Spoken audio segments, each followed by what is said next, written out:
के साथ, जहां आपको बता दें कि कहते हैं कि जब एक महिला आगे बढ़ती है तो सिर्फ उसका जीवन नहीं बदलता बल्कि एक पूरा समाज आगे बढ़ता है। और इसीलिए विकसित राष्ट्र का संकल्प हासिल करने में महिलाओं की भी अहम भूमिका होगी, जिसे हम आधी आबादी कहते हैं। अब बात हो रही है उसके अधिकारों की, जिसके लिए केंद्र सरकार ने बीते कल 3 विधेयक लोकसभा में पेश किए, जिससे महिलाओं को उनका पूरा हक जल्द से जल्द मिल सके।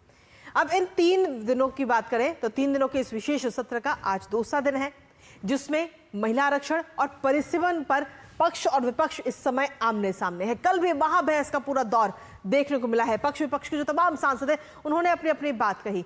बीते कल संसद की कार्रवाई देर रात तक भी चली, जिसमें सांसदों ने बढ़ चढ़कर हिस्सा लिया, फिर चाहे वो सांसद पक्ष के हों या विपक्ष के, और अपनी अपनी बात सभी सांसद रखते हुए नजर आए। जिसके बाद अब ये बहस जो है वो आज भी जारी रहेगी।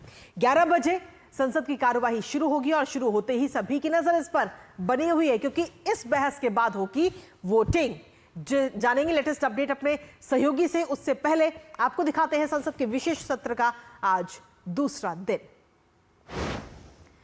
तो लोकसभा में महाबहस कहीं ना कहीं देखने को मिली और संसद के इस विशेष सत्र की अगर हम बात करें तो तीनों विधेयकों पर आज भी चर्चा हो रही है और चर्चा के बाद वोटिंग होगी। इसके साथ ही पीएम मोदी ने बीते कल चर्चा में हिस्सा भी लिया था और इसके साथ ही विपक्ष के भी कई सांसदों ने अपनी बात कल रखी, जिसमें अर्जुना मेघवाल ने सबसे पहले इस विधेयक को पेश किया, इन तीनों विधेयकों को। और उसके बाद लोकसभा सीटों की अगर हम बात करें तो वो 850 तक बढ़ सकती हैं। चर्चा के बाद वोटिंग होगी और कल देर रात तक ये चर्चा चली है। तो सीधे तौर पर 815 सीटें राज्यों से और इसके साथ ही 35 सीटें यूटी से होंगी। तो लोकसभा सीटें बढ़ा करके 850 करने का भी इसमें प्रस्ताव है। तो आखिर आज क्या कुछ खास है वो हमने आपको बताया, लेकिन इसके साथ ही आपको यह भी बता दें कि बीते कल प्रधानमंत्री नरेंद्र मोदी ने भी लोकसभा में अपनी बात रखी और इस दौरान वो विपक्ष पर जमकर बरसते हुए भी नजर आए। साथ ही उन्होंने कहा कि जो देश की आधी आबादी जिसे हम कहते हैं 50% जनसंख्या, वो भी नीति निर्धारण का अब हिस्सा बननी चाहिए और जो लोग इसका विरोध कर रहे हैं उन विरोध करने वाले लोगों को आगे आने वाले भविष्य में इसकी भारी कीमत चुकानी होगी। आपको सुनाते हैं कि प्रधानमंत्री नरेंद्र मोदी ने बीते कल क्या कुछ कहा है। विकसित भारत का मतलब केवल उत्तम प्रकार के रेल, रास्ते, इंफ्रास्ट्रक्चर या कुछ आर्थिक प्रगति के आंकड़े, सिर्फ इतने से ही विकसित भारत की सीमित कल्पना वाले हम लोग नहीं हैं। हम चाहते हैं कि विकसित भारत जिसके नीति निर्धारण में सच अर्थ में सबका साथ सबका विकास का मंत्र समाहित हो, देश की 50% जनसंख्या नीति निर्धारण का हिस्सा बने, ये समय की मांग है।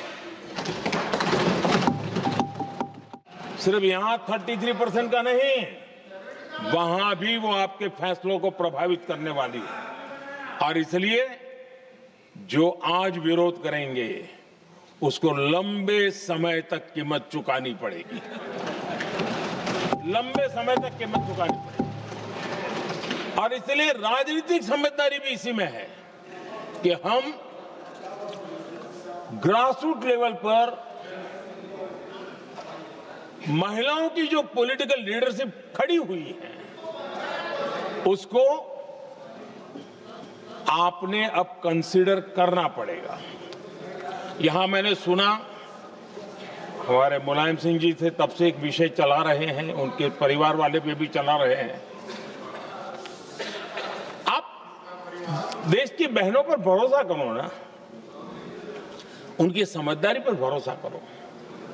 एक बार 33% बहनों को यहां आने दो, आकर के उनको निर्णय करने दो, किसको देना है किसको नहीं देना है, इस वर्ग को देना उस वर्ग को देना, करेंगे वो निर्णय। हम उनके सामर्थ्य पर आशंका क्यों करते भाई? एक बार आने तो दो, उनको आने तो दो।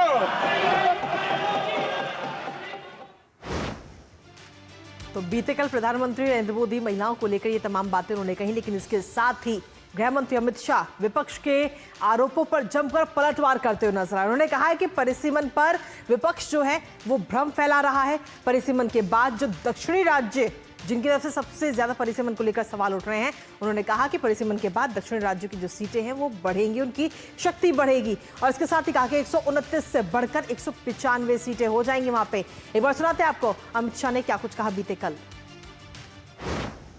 दक्षिण का जो पूरा नैरेटिव बनाया जाता है उसको अगर हम सोचते हैं तो अभी 543 सीटों में जो आपके द्वारा बनाया गया है उसमें 129 सांसद इस सदन में बैठते हैं। 23.76% दक्षिण के सांसदों का यहाँ शक्ति है।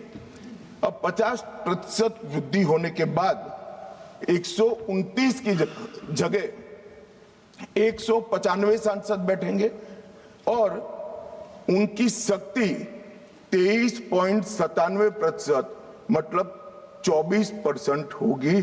तो शक्ति कम नहीं हो रही है, बढ़ रही है। तो अमित शाह ने समझाने की कोशिश की कि किस तरीके से दक्षिणी राज्यों की शक्ति जो है वो परिसीमन के बाद बढ़ेगी, लेकिन इसके साथ ही जहां प्रधानमंत्री नरेंद्र मोदी और अमित शाह की तरफ से ये तमाम बयान दिए गए, लेकिन वहीं दूसरी तरफ जो बाकी सांसद वहां पर मौजूद थे पक्ष और विपक्ष के, वो भी अपनी बात रखते हुए नजर आए और इस दौरान कंगना रनौत ने अपने एक पुराने विवाद को याद दिलाया और वहीं दूसरी तरफ प्रियंका गांधी ने पिछड़े तबके का मुद्दा उठाती हुई नजर आई। एक बार वो भी आपको सुनाते हैं। दरअसल इसी सरकार ने महिला आरक्षण का जो विधेयक सर्वसहमति से 2023 में पारित कराया था, उसमें दो चीजें थी जो इस विधेयक में नहीं है। उसमें लिखा था कि इसे लागू करने से पहले नई जनगणना और परिसीमन कराई जाएगी। अब अचानक क्या हो गया? मन बदल गया और इतनी जल्दबाजी क्यों? ये हमारे देश की सच्चाई है कि प्रतिनिधित्व का सवाल जनसंख्या के सवाल से जुड़ा हुआ है। जब तक जातीय जनगणना नहीं होती, सभी वर्गों को उचित प्रतिनिधित्व नहीं मिल सकता। यह अनिवार्य है। 2024 में जब मुझे टिकट मिला था तो मेरा एक फोटो लगाकर उसके नीचे कांग्रेस के प्रवक्ता ने लिखा था कि मंडी में क्या भाव चल रहा है। ये कांग्रेस की जो नीच सोच है उसको मंडी के लोगों ने, मंडी की बहन बेटियों ने जो है तब तमाचा मारा जब इसके रिजल्ट आए और दिखाया कि ये भारत की भूमि है, यहाँ बेटियों का अपमान करना जो है किसी पाप से भी बढ़कर है। तो सीधे तौर पर कंगना रनौत ने उनके साथ जो पुराना विवाद हुआ था, कांग्रेस ने जिस तरीके से टिप्पणी की थी, कंगना रनौत की एक फोटो लगा करके उस पर वो हमलावर होती हुई नजर आई। हमारे साथ हमारे दो सहयोगी इस वक्त जुड़ रहे हैं, शैलेंद्र मिश्र और साथ ही डॉक्टर सुयश शर्मा। आप दोनों के पास चलते हैं सीधा। सबसे पहले डॉक्टर सुयश, आपके पास में आना चाहेंगे कि बीते कल की कई सारी जो बयान थे पक्ष और विपक्ष के, वो हमने अपने दर्शकों को सुनाए, जिसके बाद में अब आज का दिन जो है, आज का दिन भी काफी अपने आप में महत्वपूर्ण है, क्योंकि आज भी ये जो महाबहस जिसे हम कह रहे हैं महिला आरक्षण और परिसीमन को लेकर के, वो आज भी जारी रहेगी, जिसके बाद में आज वोटिंग भी होगी। सुयश। जी कृतिका, आपने बिल्कुल सही कहा। देखिए, जैसा कि आपने दर्शकों को दिखाया और कल से लगातार पूरा देश देख रहा है कि किस तरीके से, चाहे बात प्रधानमंत्री नरेंद्र मोदी की हो या अमित शाह की हो या मोदी सरकार में तमाम मंत्रियों के द्वारा की गई हो, लगातार उनकी ये कोशिश है कि वो ये समझा सकें कि ये जो महिला आरक्षण बिल आ रहा है इसमें किसी भी प्रकार की कोई भी किसी को हानि नहीं होगी और आप महिलाओं को आने तो दीजिए। और जिस तरीके से आपने देखा कि कल रात को भी ये जो बहस है ये लगातार सदन में चर्चा चलती रही, गर्मा गर्मी रही, रात्रि के लगभग 1:30 बजे तक सदन चला और अब आज की अगर बात करें तो आज 11 बजे से फिर से सदन में ये चर्चा शुरू हो जाएगी और लगभग 4 बजे के आसपास इस पर वोटिंग होगी। और अगर हम बात बहुमत की करें तो जी हाँ, 2/3 बहुमत चाहिए इसको जारी करने के लिए। तो लगातार अगर सरकार की बात करें तो सरकार ये समझाने की कोशिश कर रही है, चाहे वो तमिलनाडु का जामा पहनाने की कोशिश करे, विपक्ष के तमिलनाडु को इसमें साउथ की सीटें इससे चली जाएंगी, तमिलनाडु को इसमें नुकसान होगा। तो कल गृह मंत्री ने खुद आकर के, अमित शाह ने इसमें आकर के कहा और साफ तौर पर पूरे साफ तरीके से, जिस तरीके से छोटे छोटे शब्दों में या पूरे साफ तरीके से उन्हें समझाया, आंकड़े देकर के समझाया कि किसी का भी इसमें नुकसान नहीं होगा। एक बार आप इसको समझने की कोशिश कीजिए परिसीमन को, इसमें किसी भी प्रकार से किसी को तकलीफ नहीं होगी। देखिए महिलाएं हैं, महिलाओं को एक बार मौका मिले, अवसर मिले तो ये भारत की बेटी है, भारत की महिलाएं हैं, यकीनन पूरे विश्व में अपना परचम फहराएंगी। लेकिन जैसा कि नरेंद्र मोदी ने कहा कि आप इसको ये मत समझिए कि हम क्रेडिट लेना चाहते हैं, सरकार इसका क्रेडिट लेना चाहती है, हम इसका क्रेडिट पूर्ण रूप से आपको देंगे। लेकिन उसके बावजूद भी जैसा कि आपने कहा कि लगातार विपक्ष की ओर से इस बात को लेकर के सवाल उठाए जा रहे हैं, मानो कि विपक्ष ने ये ठान रखी है कि उन्हें किसी भी तरीके का कोई जो तर्क है उसको ना माना जाए और आज भी देखा जाएगा। आप देखिए अपने तरीके से लगातार चर्चा लोकसभा में रहेगी और आप देखिए 4 बजे के आसपास जब वोटिंग होगी तब निकल करके आएगा कि इस बिल को लेकर के क्या कुछ। और भारत में जिस तरीके से प्रधानमंत्री नरेंद्र मोदी ने कल कहा कि भारत की बेटियां, भारत की महिला अब शांत नहीं रहेंगी, चुप नहीं रहेंगी, क्योंकि रसोई से लेकर के संसद के भवन तक का जो सफर है वो अब तय कर चुकी है और अब यकीनन आप जो ये देखेंगे 2029 में, उसमें आने का इंतजार भारत की महिला को ही नहीं, भारत के पूरे विश्व देखेगा कि किस तरीके से भारत की महिला नेतृत्व करती हुई नजर आएगी। बिल्कुल सुयश, और हमारे साथ में इस वक्त शैलेंद्र मिश्र भी लगातार बने हुए हैं।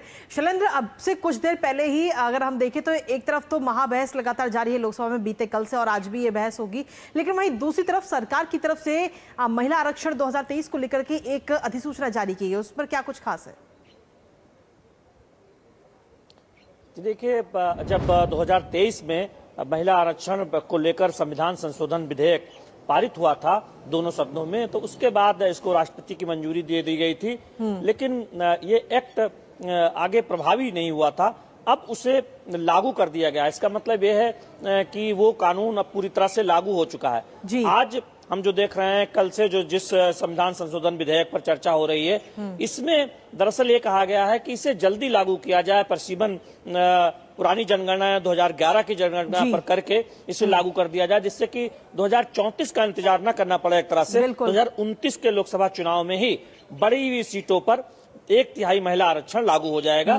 तो ये नया संशोधन के जरिए इसको हम देख रहे हैं कि संसद में डिबेट हो रहा है।